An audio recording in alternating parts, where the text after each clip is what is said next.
तो अब तक हमने 31 मार्च की क्लोजिंग में वैल्यूएशन ऑफ असेट्स देखा था। आज हम प्रीपेड एक्सपेंसेस का एडजस्टमेंट देखेंगे, क्लोजिंग स्टॉक का प्रोविजन देखेंगे और अपने ड्रॉइंग्स और इनकम टैक्स का प्रोविजन देखेंगे और लास्ट में हम प्रॉफिट एंड लॉस को एडजस्ट करेंगे। तो अभी हमें ये चीजें करने से पहले हम क्या करेंगे, अपने जो कंपनी इसमें इनकम स्टेटमेंट शो करवाएंगे, क्योंकि यहाँ पर अभी क्या है, profit and loss account show है, जो कि हमें नहीं करना है। कि प्रॉफिट एंड लॉस का मतलब क्या होता है, यहाँ पर ट्रेडिंग अकाउंट बनता है, लेकिन हम क्या करते हैं, सर्विस प्रोवाइड करते हैं। हम कंपनी को क्या करते हैं, सर्विस प्रोवाइड करते हैं। ट्रेडिंग अकाउंट कहाँ बनता है, जहाँ पे परचेज एंड सेलिंग होती है, यानी कि गुड्स का को हम परचेज करते हैं फिर सेल करते हैं, गुड्स को परचेज करते हैं फिर सेल करते हैं। लेकिन यहाँ पर हम ओनली क्या सर्विस सेल करते हैं, ना कि गुड्स। जहाँ पे गुड्स सेल होता है वहाँ पे ट्रेडिंग अकाउंट या फिर प्रॉफिट लॉस अकाउंट बनता है, और जहाँ पे ओनली सर्विस प्रोवाइड होती है वहाँ पे इनकम स्टेटमेंट बनता है। तो हमें यहाँ पर प्रॉफिट एंड लॉस अकाउंट की जगह इनकम स्टेटमेंट प्रिपेयर करना होगा। तो इनकम स्टेटमेंट प्रिपेयर करने के लिए इसको हमें इनकम एंड एक्सपेंसेस जो स्टेटमेंट है उसमें ले जाना होगा। तो हमें अल्टर में जाना होगा और यहाँ पर लेजर्स में जाना होगा, और यहाँ पर आपको प्रॉफिट एंड लॉस वाला अकाउंट है वो सर्च करना होगा और इसको एंटर करना होगा। अरे यहाँ पर इसको करना है use an income and expenses account, तो यहाँ पर इसको यस कर देंगे और कंट्रोल एस से एक्सेप्ट कर देंगे। अभी आपका प्रॉफिट एंड लॉस हट चुका है, यहाँ पर इनकम एंड एक्सपेंसेस अकाउंट आ चुका है। ठीक है, ये आपका इनकम एंड एक्सपेंसेस अकाउंट आपका है। ठीक है, यहाँ पर आपका ट्रेड अकाउंट शो नहीं होगा। तो ये चीज करने के बाद में, क्योंकि हम अभी फाइनलाइज करेंगे अपने जो बैलेंस शीट है प्रॉफिट लॉस को, उसको फाइनलाइज करेंगे। ठीक है, तो अगली जो कड़ी है वो क्या है, company pass adjustment entry for prepaid expenses, यानी कि प्रीपेड एक्सपेंसेस का हम क्या करेंगे, प्रोविजन करेंगे। प्रीपेड एक्सपेंसेस का प्रोविजन करने का तात्पर्य है कि हमारा जो खर्चा है वो कितना हमने क्या कर लिया, उसका हमें सेवा मिल चुकी है, यानी कि प्रीपेड एक्सपेंसेस में हमें सेवाएं मिलती है, तो कितनी अमाउंट तक हमने उसकी सेवाएं मिल चुकी है उसका हमें प्रोविजन करना होगा। यानी कि हमने एक जनरल सब्सक्रिप्शन लिया था, वो कब लिया था वो मैं आपको दिखा देता हूँ। तो यहाँ पर आपने इसको, यहाँ पर आपने इसको जुलाई में लिया था। जुलाई में 4 नंबर की एंट्री है, company subscribe management consultancy general with India time से लिया था, 24,000 में लिया था, जिसका सब्सक्रिप्शन टाइमिंग है वो 1 जुलाई से 30 जून तक का है, 1 साल का है। तो 1 साल का है इसका सब्सक्रिप्शन है। तो हम चलते हैं आगे यहाँ पर। तो यहाँ पर 1 साल का सब्सक्रिप्शन है इनका, तो 1 साल के लिए 2400 रुपये। तो अगर हम इसको मंथ में कैलकुलेट करेंगे तो यहाँ पर डिवाइड हो जाएगा 2 से, तो सॉरी 12 से। तो 12 से डिवाइड होने के लिए, यहाँ पर 12 से डिवाइड होने के बाद में यहाँ पर आता है 2000 पर मंथ।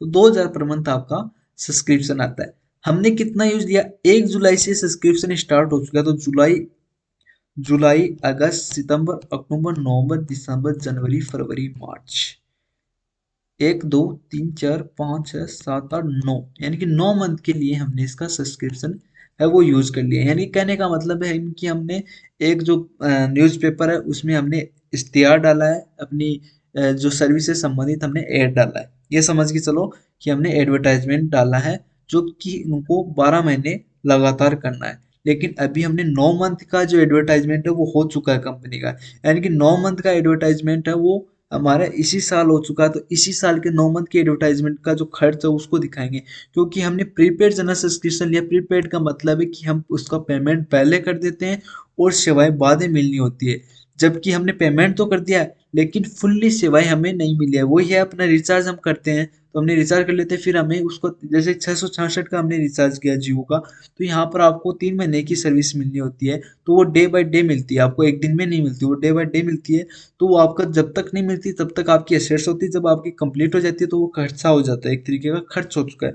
तो ये हमने एसेट्स में डाला था, क्योंकि तब हमें सेवाएं बिल्कुल भी नहीं मिली थी, तो मिलनी बाकी थी। अभी हमने 31 मार्च तक पहुंचे, तो 31 मार्च में हमें खुद कुछ हद तक यानी कुछ महीनों की सेवाएं मिल चुकी है। हमें क्या करना है, 31 मार्च में प्रॉफिट कैलकुलेट करना, अपने फाइनल अकाउंट है में वो मैनेज करने। इसलिए हम क्या करेंगे, ये जो जितना हमारा ये सब्सक्रिप्शन यूज हो चुका उसका एक्सपेंसेस हमें यहाँ पर दिखाना होगा। बाकी का अगले मंथ में शो हो जाएगा, इस महीने इस साल का इस साल में ही दिखाएंगे, जिससे कि अपना जो प्रॉफिट है वो एग्जैक्ट निकल के आए। तो इसलिए हमने 9 मंथ इसका यूज कर लिया, तो 9 मंथ है और पर मंथ का 2000 है, तो 9 के अकॉर्डिंग 18,000 आ गए, तो 18,000 आपका ये वैल्यू क्या हो जाएगी, ऑफ हो जाएगी। ठीक है, इसी प्रकार आपका इंश्योरेंस प्रीमियम का शो करना है। तो फाइनल इंश्योरेंस आता है, तो इंश्योरेंस भी आपका 24,000 रुपये का है और अगस्त से स्टार्ट और जुलाई तक चलेगा, यानी कि अगस्त से जुलाई तक, यानी कि वही 12 मंथ का इसका पीरियड होगा। तो जुलाई, अगस्त, सितंबर, अक्टूबर, नवंबर, दिसंबर, जनवरी, फरवरी, मार्च, यानी कि इसका हमने यूज किया वो क्या किया, सॉरी, अगस्त, सितंबर, अक्टूबर, नवंबर, दिसंबर, जनवरी, फरवरी, मार्च, यानी कि 8 मंथ यूज किया है। तो 8 मंथ का यूज किया, उसके अकॉर्डिंग 16,000 निकल के आएंगे। एक मंथ का 2,000 है, तो 8 मंथ का क्या हो जाएंगे, 16,000 रुपये हो जाएंगे। तो 16,000 से इसकी ये हो जाएगी। तो दोनों की एंट्री किस प्रकार होगी वो यहाँ पर आपको नीचे देखने को मिलेगी। यहाँ पर आओगे तो यहाँ पर आपको देखने को मिलेगी general subscription, subscription account DR to prepaid general subscription 18,000 से। ठीक है, 18,000 से हम इसको करेंगे कि जनरल सब्सक्रिप्शन को डीआर करेंगे और प्रीपेड जनरल सब्सक्रिप्शन को सीआर करेंगे। क्योंकि हमने पहले जब इसको लिया था तब इसको हमने क्या किया था, डीआर किया था, prepaid general subscription account debit to bank किया था, कि बैंक से इसका पेमेंट हुआ तो बैंक किया था, तो इसका वैल्यू डीआर में फीड हो गया था। अब हम इसको शेयर करेंगे तो इतने से क्या हो गया, ये एक्सपेंसेस में चला जाएगा। क्या चला जाएगा, एक्सपेंसेस में चलेगा। इसको हम प्रैक्टिकल समझते हैं, तो प्रैक्टिकल समझने के लिए हम टेली में जाएंगे। टेली में डेट वगैरह चेंज नहीं करनी है, वो ऑलरेडी 31 मार्च से आपको क्या करना है, एंट्री पास करनी है डायरेक्टली। तो यहाँ पर 31 मार्च को हम एंट्री पास कर लेंगे जनरल वाउचर में। तो यहाँ पर आपको जनरल वाउचर में आ जाना है और यहाँ से आपको क्या करना है, एक लेजर क्रिएट करनी है। जनरल सब्सक्रिप्शन के नाम से मैंने कर लिया। यहाँ पर इनडायरेक्ट एक्सपेंसेस आ जाएगा, इनडायरेक्ट एक्सपेंसेस आ जाएगा, क्योंकि इतना हमने जितना खर्च कर लिया है वो इसमें डालेंगे, यानी कि इस ईयर में उतना वैल्यू आएगा जितना हमने खर्च कर लिया है। तो हमने क्या कर लिया, जनरल सब्सक्रिप्शन का जो वैल्यू है वो 18,000 हमने खर्च कर दिया है, कि 18,000 रुपये की हमें सेवाएं मिल चुकी है। और यहाँ पर आ जाएगा आपका प्रीपेड जनरल सब्सक्रिप्शन, ये आपका आ जाएगा। इस प्रकार से इसकी राइट ऑफ वैल्यू जो नरेशन हो यहाँ पर रख सकते हो और यहाँ पर इसको एक्सेप्ट करवा सकते हो। ठीक है, तो इससे होगा क्या, अभी मैं आपको इसको शो करवा देता हूँ। जैसे हम यहाँ पर चलेंगे अपने लेजर्स में चलेंगे, यहाँ पर अकाउंट्स बुक्स में चलेंगे और लेजर्स में चलेंगे। यहाँ पर हम प्रीपेड जनरल सब्सक्रिप्शन देखेंगे, तो यहाँ पर आपको पता चलेगा, यहाँ पर डेट लगा देंगे तो यहाँ पर पता चलेगा कि आपने क्या किया, इसको 24,000 रुपये का लिया था, उसमें डेबिट हुआ था और 18,000 रुपये का क्रेडिट कर दिया, कि 18,000 रुपये का खर्च हो गया था, उसको शेयर कर दिया, तो अभी बैलेंस बचेगा वो इतना बचेगा, यानी कि आपका इतना खर्च हो गया, इतना आ गया, तो 8 आपका इतना बैलेंस है, क्लोजिंग बैलेंस आपका 6,000 रुपये रह जाएगा। तो इस प्रकार से 6,000 की वैल्यू है वो अगले मंथ में ही क्लोज होगी। तो इस प्रकार से हम इसकी वैल्यू है वो देख सकते हैं। अभी नेक्स्ट एंट्री आती है, वो आती है इंश्योरेंस से संबंधित। तो आपको फिर से इंश्योरेंस की एक लेजर बनानी है, एक्सपेंसेस के नाम से इनडायरेक्ट एक्सपेंसेस हो जाएगा। कंट्रोल ए के साथ एक्सेप्ट कर देंगे। इसकी वैल्यू है 16,000 रुपये, तो यहाँ पर 16,000 हम रख देंगे और यहाँ पर आपका आ जाएगा इंश्योरेंस प्रीमियम। वही सेम वैल्यू होगी कि हमने इंश्योरेंस प्रीमियम जो 18,000 की 24,000 की ली थी, उसमें से हमने 16,000 की यूज कर लिया, तो 16,000 को डीआर करके एक्सपेंसेज में डालेंगे, इनकी इंश्योरेंस एक्सपेंसेज में डाल देंगे। नीचे आ जाएगा आपका असेट्स वाला हेड, तो यहाँ पर हमने 16,000 लगा दिए, आपका ये आपका हो जाएगा।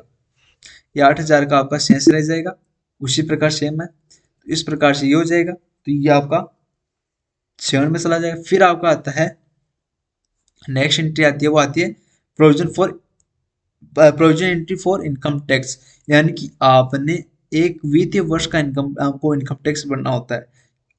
जैसे कि आपने अप्रैल से लेके 31 मार्च तक, अप्रैल से लेके 31 मार्च तक जितनी भी आपने कमाई की है, जो नेट इनकम है, उस पे आपको क्या करना होगा, टैक्स देना होगा। तो वो टैक्स देने के लिए आपको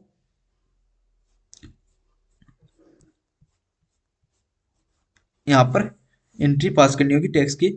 तो वो क्या हो जाएगा, इनकम टैक्स अकाउंट डीआर, यानी कि इसी साल का है तो इसी साल में इसको दिखाना होगा कि इस साल का इतना इनकम टैक्स भी हमारा लगा है, तो इस साल में दिखाएंगे उसको। और फिर उसको क्या करेंगे, अगले साल पेमेंट करेंगे। इस साल तो दिखाना और अगले साल पेमेंट करना, क्योंकि इनकम टैक्स हम इसी साल चुका रहे हैं, तो इसी साल का है तो इसी साल को दिखाना होगा।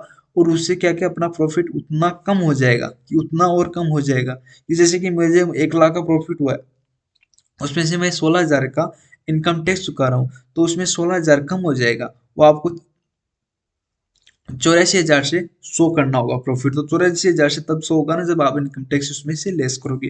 तो इनकम टैक्स आपको लेस करना होगा, तो इनकम टैक्स यहाँ से हम लेस करेंगे। इसके लिए एंट्री पास करेंगे, जनरल एंट्री पास करेंगे, यहाँ पर आ जाएंगे जनरल में, और यहाँ पर एक लेजर पर आएंगे, इनकम टैक्स अंडर आ जाएगा इनडायरेक्ट एक्सपेंसेस, इंटर कर देंगे। कितने का है आपका इनकम टैक्स है,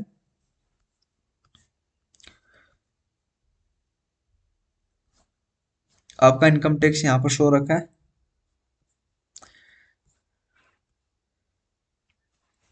89,980, 89,980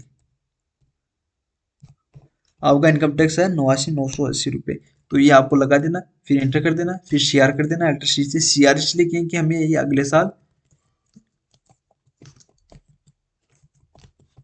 इनकम टैक्स पेबल यानी कि पे करना है हमें आगे जाकर, अगले साल हमें पेबल करना। तो पेबल मतलब चुकानी होगी, तो उसको हमें सीआर कर देंगे, प्रोविजन में डालेंगे और उसको सीआर कर देंगे, यानी कि ये आपकी लाइबिलिटीज बन जाएगी, ये आपके लाइबिलिटीज बन जाएगी, बैलेंस शीट में शो हो जाएगा, और प्रॉफिट एंड लॉस यानी कि इनकम एंड एक्सपेंसेस अकाउंट में भी शो हो जाएगा, दोनों जगह ये शो हो जाएगा। ठीक है, तो दोनों जगह शो हो जाएगा, उस कंडीशन में ये काम करेगा। जैसे कि मैंने इनकम टैक्स शो किया है, तो एक हिस्सा तो आपको इनकम एंड एक्सपेंसेस में शो करेंगे, जैसे कि ऑल एक्सपेंसेस को हम एक्सपेंड करेंगे, तो यहाँ पर आपको इनकम टैक्स से संबंधित एक लेजर एक्सपेंस मिल जाएगा। ठीक है, वही अगर हम बैलेंस शीट में चेक करेंगे तो आपकी बैलेंस शीट में भी ये आपको शो हो जाएगा। तो यहाँ पर हम लाइबिलिटीज में जाएंगे, लोन एंड लाइबिलिटीज में जाएंगे, तो यहाँ पर प्रोविजन में एंटर करेंगे, तो यहाँ पर एक हेड आपको इनकम टैक्स पेबल का भी मिल जाएगा, जो कि आपको ये दिख रहा।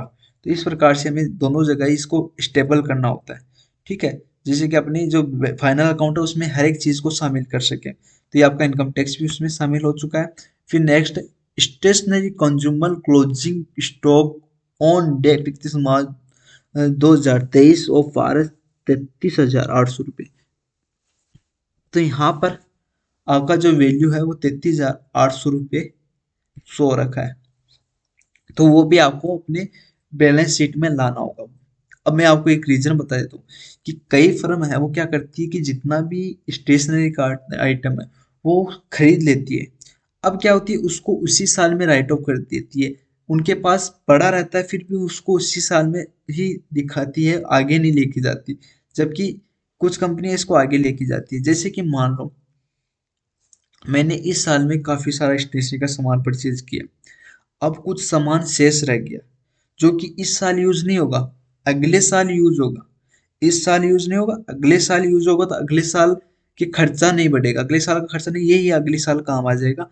इसलिए ये आपको यहाँ पर ऐड करना होगा, आपके प्रॉफिट को इंक्रीज करना होगा। जैसे कि मैं आपको यहाँ पर बता देता हूँ कि यहाँ पर अगर आप इनकम एंड एक्सपेंसेस जो स्टेटमेंट आप वो चेक करोगे, तो वो आ रहा है, बी आ रहा है 87,724 आपका ये बैलेंस आ रहा है, 87,724 आ रहा है। तो यहाँ पर अगर आप इसको ऐड करोगे बैलेंस शीट में, तो ये आपका बढ़ जाएगा। ठीक है, आपकी एसेट्स बढ़ेगी और ये भी आपका बढ़ जाएगा। तो कैसे बढ़ेगा वो हम देखेंगे। तो यहाँ से आपको क्या करना है, अपनी बैलेंस यहाँ पर आना है, वाउचर्स में आना है, और यहाँ पर जनरल एंट्री पास करनी है। तो यहाँ पर एक लेजर बनानी है, क्लोजिंग स्टॉक, जो कि हमने एक खर्चा में लिया था, ये आपका आ जाएगा करंट असेट्स, और इसको कंट्रोल ए से सेट कर लेंगे। कितने का आपका करंट असेट्स, 33,800 रुपये का। तो यहाँ पर 33,800 रुपये हम डाल देंगे और एंटर कर देंगे। और यहाँ पर आपका जो स्टेशनरी है उसी का तो आइटम बचेगा, तो हम यहाँ पर स्टेशनरी एक्सपेंसेस है वो ले लेंगे। अब आपको चेक करना अपना जो बैलेंस, वो जो इनकम एंड एक्सपेंसेस अकाउंट है वो चेक करना है। तो यहाँ पर देखो आपका डायरेक्ट आपका जो बैलेंस है वो प्रॉफिट है वो बढ़ के आ गया, अभी 8,20,524 आ गया। क्यों आया, क्योंकि हमने जो स्टेशनरी का आइटम बचा उसको हमने अपने अकाउंट्स में शामिल कर लिया फिर से, और अगले साल यूज करेंगे। भाई कायदा तो ये बनता है कि जो शेष रह गया उसको हमें अपने अकाउंट्स में शो करना है, फिर अगले साल यूज होगा तो अगले साल उसको यूजेज में फिर से शो कर देना, कायदा यही बनता है। तो ये आपका यहाँ पर शो हो जाएगा और ये अकाउंट आपका क्लोज हो जाएगा। फिर आता है कि drawings account adjustment with capital, यानी कि आपने अपनी कैपिटल लगाए, तो उसमें से जो जो आपने पर्सनल यूज के लिए अमाउंट निकाला है उसको भी आपको एडजस्ट करना होगा। जैसे कि मैं एग्जाम्पल के लिए बताता हूँ, यहाँ पर हम अपनी बैलेंस शीट में आ जाएंगे, या फिर फिर यहाँ या फिर हम ट्रायल बैलेंस में भी चलेंगे तो यहाँ पर आपको शो हो जाएगा, अल्ट्रा फंड करेंगे तो यहाँ पर आपको ड्राइंग शो हो जाएगा, यानी कि आपने इतना कैपिटल लगाया, आपने 20 लाख का कैपिटल लगाया, उसमें से आपने पर्सनल यूज के लिए 38,950 रुपये आपने निकाले, यानी कि 38,950 रुपये आपने पर्सनल यूज के लिए, खुद के खर्च के लिए हमने यूज कर लिए। तो इसका मतलब क्या हो कि 20 लाख की कैपिटल लगा, इतना हमने निकाली तो इतने से ही कैपिटल कम हो जाएगी कि इतनी कैपिटल हमने यूज ले लिए पर्सनल यूज के लिए, जो बिजनेस की यूज के लिए नहीं है, तो हमें कम करके दिखानी है कि हमने 20 लाख की कैपिटल ना लगा कि इतने से कम लगानी है, तो हमें यहाँ पर दिखाना है। तो यहाँ पर 38,950 हमें कम करना है, तो हमें इसको किस प्रकार से कम करेंगे तो हमें यहाँ पर दिखाना होगा। तो यहाँ पर हमें 38,950 हमें दिखाना होगा, तो यहाँ पर 38,950, ठीक है, ये आपको कम करना है। तो यहाँ पर हम चलेंगे, बैक आएंगे, वाउचर्स में चलेंगे और यहाँ पर हम क्या करेंगे, कैपिटल को डीआर करेंगे 38,950, 38,950 से डीआर का एंटर कर देंगे और यहाँ पर हम ले लेंगे ड्राइंग्स, ड्राइंग्स अकाउंट ले लेंगे, जिसको हमें जीरो जीरो करना है, जैसे कि यहाँ पर नजर आ रहा है जीरो जीरो करना है, और एंटर कर देंगे, एंटर कर देंगे, एंटर कर देंगे। अभी क्या होगा, आपका जो बैलेंस है, जो कैपिटल है, वो अब सही राइट दिखाएगा, पहले गलत था, अब जो दिखाएगा वो एक्चुअल दिखाएगा। आप ट्रायल बैलेंस में चलते हैं, यहाँ पर अभी ट्रायल बैलेंस को चेक करेंगे तो अभी ये दिखा रहा है कि आपका 19,61,050, यानी कि इतना कैपिटल हमने इस बिजनेस में लगाया, और एक्चुअल में इतना ही लगाया। उससे अलावा अगर हमने 20 लाख लगाया तो उसमें से हमने 38,950 रुपये हमने पर्सनल यूज के लिए ले, जो इस बिजनेस को इस बिजनेस के लिए यूज नहीं है, जो इस बिजनेस के लिए यूज नहीं है वो इस बिजनेस में ऐड भी नहीं होंगे, इसलिए हम इसको माइनस करके 19,61,050 रुपये शो करें। इसका मतलब है कि हमने जो कैपिटल इस बिजनेस के लिए लगाई वो 19,61,050 रुपये ही लगाई है। तो इसका भी हमें अकाउंट क्लोज कर दिया है। फिर नेक्स्ट आपका आता है ट्रांसफर प्रॉफिट। अब लास्ट में जो प्रॉफिट बनता है, भाई लास्ट में जो प्रॉफिट बनता है, प्रॉफिट यानी कि आपका प्रॉफिट ही होता है, वो यहाँ पर आपको मिलेगा। अब हमें अपना प्रॉफिट चेक करना है, तो प्रॉफिट आपको इनकम एंड एक्सपेंस जो स्टेटमेंट है उसमें मिल जाएगा 8,20,524 रुपये का, 8,20,524 रुपये का प्रॉफिट है, उसको एडजस्ट करना है। तो क्या करते हैं, कई तो लोग तो क्या करते हैं, अपने रिजर्व के लिए रखते हैं कि भविष्य में हम उसको अदर जगह काम ले लें अपने बिजनेस का एक्सपेंड करने के लिए। कई बार क्या करते हैं, हम अपने बिजनेस में शामिल कर लेते हैं, इसको भी हमें बिजनेस में शामिल कर लेना है, तो हम यहाँ पर इसको बिजनेस में ही शामिल कर लेंगे, यानी कि इस इतने अमाउंट से बिजनेस को और एक्सपेंड कर लेंगे और बढ़ा लेंगे, तो हम इसको क्या कर लेंगे, कैपिटल अकाउंट में ही ऐड कर लेंगे। तो कैपिटल में अकाउंट में ऐड करने के लिए आपको क्या करना है, वाउचर में चलना है, वाउचर में चलने के बाद में यहाँ पर जनरल अकाउंट में रहना है, यहाँ पर आपका प्रॉफिट एंड लॉस को डीआर कर देना, कि प्रॉफिट एंड लॉस को क्या करना है, प्रॉफिट एंड लॉस का बैलेंस होता है सीआर, उसको डीआर करके हम इसको जीरो कर लेंगे, तो 8,20,524 है, तो 8,20,524 एंटर कर देंगे, तो ये जीरो जीरो जाएगा और इसको ऐड कर लेंगे कैपिटल अकाउंट में, यानी कि कैपिटल अकाउंट है वो 27,81,574 हो जाएगा। तो 8,20,524 है वो हम यहाँ पर दिखा देंगे, 8,20,524, 8,20,524, ठीक है, और यहाँ पर इसको एंटर कर देंगे। अभी आपका जो फाइनल अकाउंट है वो रेडी है, बैलेंस शीट भी रेडी है, इनकम एंड एक्सपेंसेस अकाउंट भी रेडी है। तो यहाँ पे बैलेंस शीट हम देखेंगे तो बैलेंस लिस्ट बैलेंस शीट वो फाइनलाइज हो चुकी है, इसमें आपको हर एक चीज मिलेगी, ठीक है। जैसे कि यहाँ पर ड्रॉइंग जीरो हो गया, जो करना अनिवार्य था, आपका कैपिटल लगाया था वो अभी इस 31 मार्च को, यानी कि 31 मार्च को कितना कैपिटल है, 27,81,574 रुपये। और फिर नीचे चलते हैं तो ये आपकी फिक्स एसेट्स जाएगी, ये आपका अपना का प्रॉफिट आ जाएगा। जैसे कि यहाँ पर आपका प्रॉफिट था 8,20,524, उसको हमने क्या कर दिया है, ट्रांसफर कर दिया है, ठीक है। तो यहाँ पर लेस ट्रांसफर हो जाएगा और यहाँ पर आपका ये फंड हो जाएगा, ठीक है। इस प्रकार से आपको शो कर दिया है, इस प्रकार से आपकी बैलेंस शीट तैयार हो गई, इस प्रकार से आपका इनकम एंड एक्सपेंसेस जो स्टेटमेंट है वो तैयार हो गया है, और इस प्रकार से आपका 1 अप्रैल से 31 मार्च का टोटल बिजनेस है वो आपका फिनिश हो चुका है, ठीक है। आपने 19 लाख कुछ में लगा के इस बिजनेस को स्टार्ट किया था, और आपने 27 लाख तक का इसको लेके आ चुके हो, यानी कि अभी ये जो बिजनेस है वो 27 लाख का हो गया है, यानी कि आपके बिजनेस ने इतनी ग्रोथ है वो कर ली है। भी 19 लाख के कुछ का था, आपने इसको 27 लाख का मैनेज कर लिया। तो आज के लिए इतना ही। धन्यवाद।